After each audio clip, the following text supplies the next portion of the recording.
Bura San Francisco deyil, Viyana deyil, Berlin deyil. Bura Şəkidir, Şəki, Şəki, Şəki. İgidlər oylağı. Azərbaycanın cənnət bölgələrindən biri, təbiəti, havası, suyu bir yana, ləziz mətbəxi ilə dillərə dastan olan Qaxdayam. Zaqatalanın havasına, mənzərəsinə, gözəlliyinə bir sözlə bura gələndən Zaqatalaya rəsmən vurulmuşam. 394 kilometr məsafəni qət edərək gəlib çatdıq Balakənə. Bura San Francisco deyil, Viyana deyil, Berlin deyil. Bura Şəkidir, Şəki, Şəki, Şəki. İgidlər oylağı.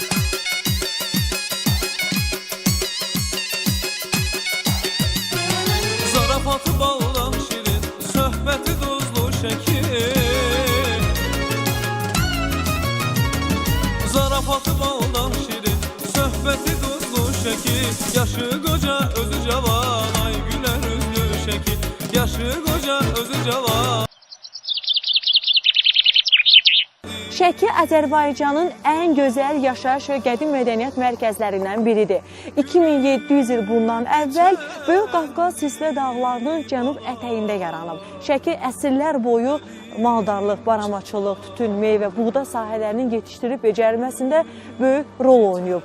Şəki həm də İpək mərkəzi kimi də tanınıb, İpək yolunun üstündə yerləşməsi onu olan marağı daha da artırmışdı. Şəkidə hal-hazırda ipək istehsal edən böyük zavod var. Şəkidə zərgərlik, nəqqaş, duluqçuluq, hətta Şəki şirniyyatı nəinki Azərbaycanda, xaricdə də məşhur.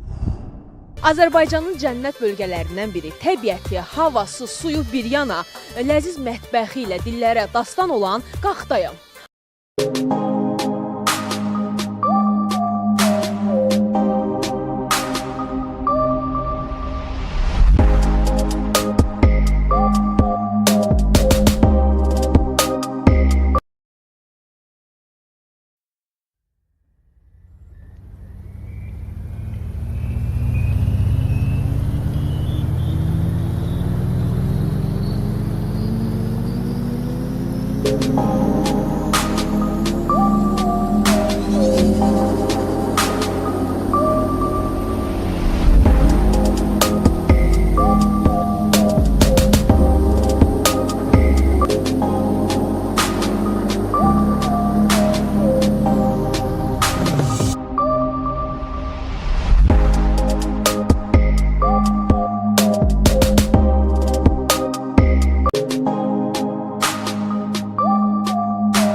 Zaqatalanın havasına, mənzərəsinə, gözəlliyinə bir sözlə bura gələndən Zaqatalaya rəsmən vurulmuşam.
...394 kilometr məsafəni qət edərək gəlib çatdıq Balakənə.